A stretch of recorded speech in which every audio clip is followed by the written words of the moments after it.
This video is the second in a series on implementing investment strategies through mutual funds. Now, in the first video, I talked about the benefits of investing through mutual funds.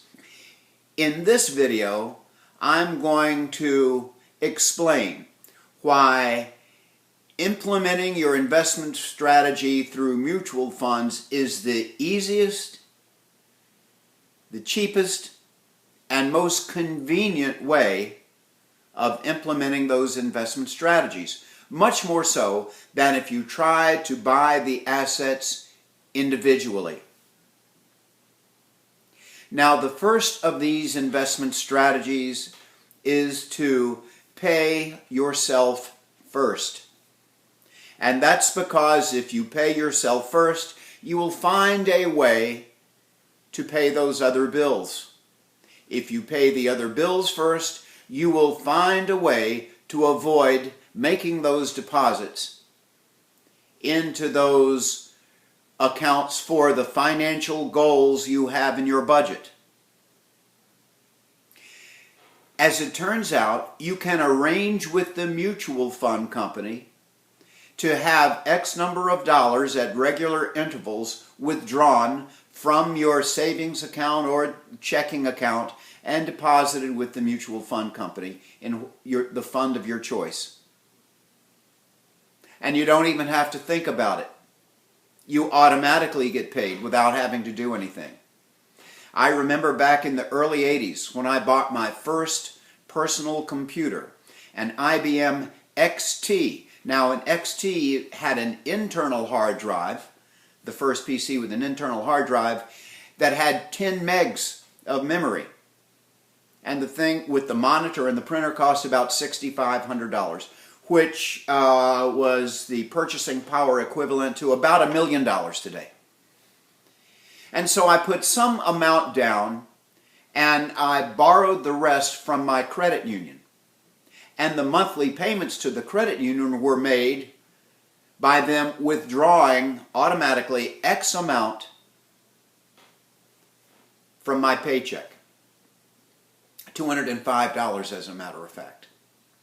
After 3 or 4 years, whatever it was, I can't remember, the loan eventually got paid off. But what I noticed is that they were still withdrawing the $205 out of my paycheck. So I called them up. I said, hey, what's up with this? What are you doing? They said, well, we are continuing to withdraw it. See, it was the State Maryland Credit Union. I was getting the State of Maryland paycheck. We are continue to withdraw this, and we're depositing it in your savings account here until you tell us to stop. Well, by the time I had contacted them, I had $600 and some that I had not even realized that I had saved. And I said, you know what? Just keep on doing it. I don't even miss it. I don't miss it now, and I didn't miss it then. This was the easiest and most convenient way to pay myself first. Today, I turn around, I look at the account, and there are several $1,000s here, $6,000 there, $8,000 here, $2,500 here. You know, I take it out and put it somewhere else because I'm getting paid almost nothing in my savings account. But it's like found money, the easiest way to do it. Now, the second of those strategies is reinvest your returns. This, as you know, is the way in which you can take advantage of the miracle of compounding. Now, periodically, your mutual fund company will pay distributions. This is when they pay the dividends, the interest that you earned, the capital gains that you earned. And depending upon the fund, they might pay it monthly, they might pay it quarterly, semi-annually, or annually. And I might just add, you're going to owe taxes on those distributions. Now, you can choose to accept the distributions in the form of a check.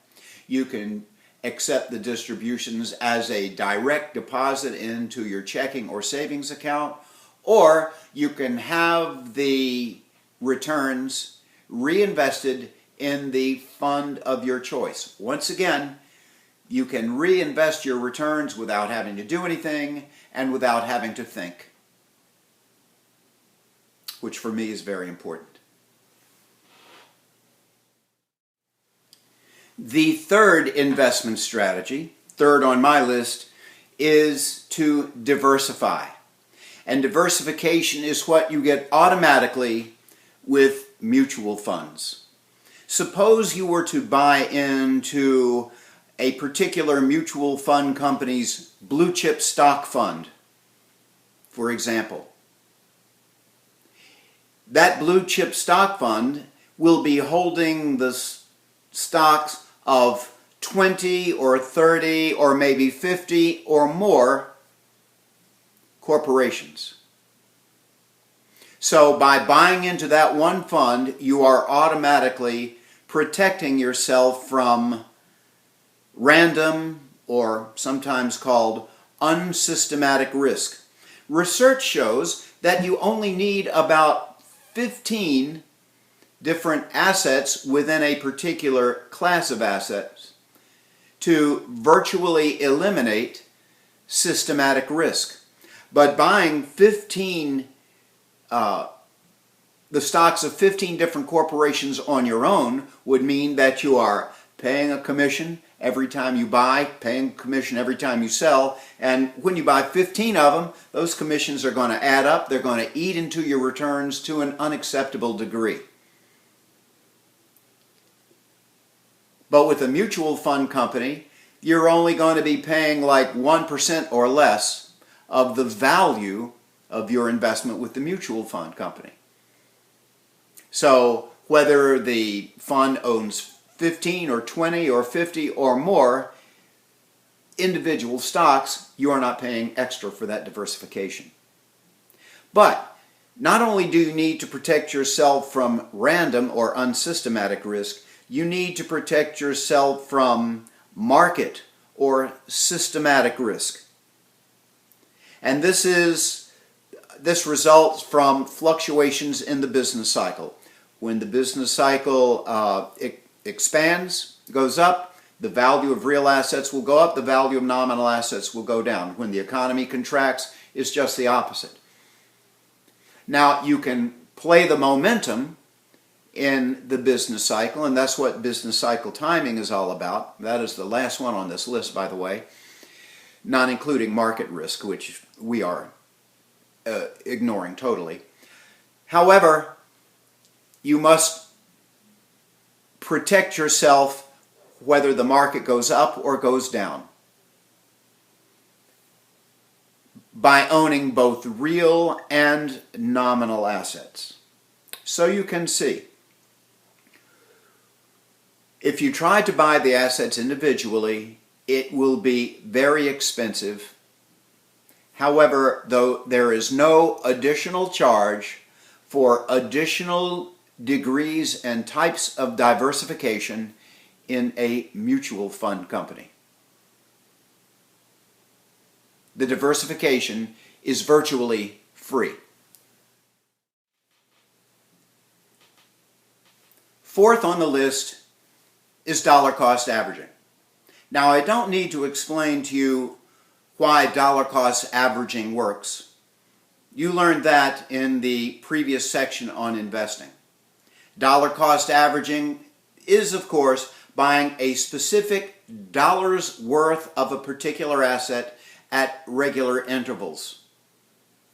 And you can do this, once again, just like pay yourself first, by arranging with the mutual fund company to have X number of dollars taken out of an account, out of your savings or checking account, and deposited into one of the mutual funds accounts. Remember, dollar cost averaging is a specific number of dollars being invested at regular intervals rather than a specific number of the units of the asset purchased at regular intervals. Dollar cost averaging. Not a problem when you arrange with the mutual fund company to implement this strategy. The next two investment strategies. Periodic rebalancing of your investment portfolio and reducing risk as you get older can be implemented free of charge with the free switching privileges available to you, the mutual fund investor, through most mutual fund companies. The final investment strategy, business cycle timing, can also be implemented for free through the free switching privileges. Doing this by buying the assets on your own would cause all of your returns, if not more, to be eaten up with commissions. Commissions when you buy and commissions when you sell. But the rebalancing of the investment portfolio, the reducing of risk, the playing the momentum of the business cycle, all of that can be done for free through mutual funds with the free switching privileges.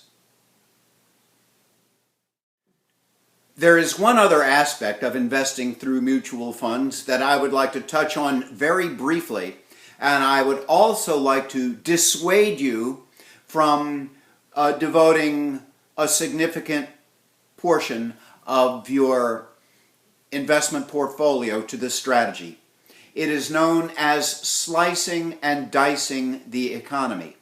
That is to say, you can look at various sectors of the economy and invest in corporations within the industries of those sectors.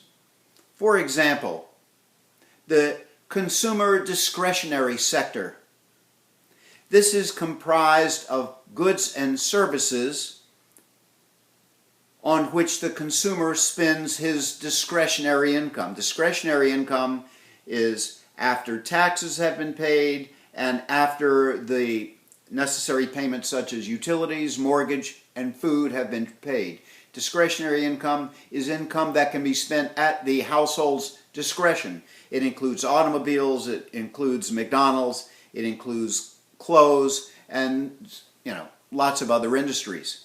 And of course, the consumer discretionary industries tend to do extremely well in the middle of an expansionary phase and at the end of an expansionary phase of a business cycle. Other sectors might include financials. This would include the banks and other financial services. Construction, basic materials. This is where the precious metals and the coppers might do well. Consumer staples. And if you look at this little box right here, this will show you the list of the various sectors, and I will provide you with a link where you can get an explanation of each of these sectors. Slicing and dicing the economy. Now, the major mutual fund companies have members of their family of funds that are devoted to buying into these particular sectors.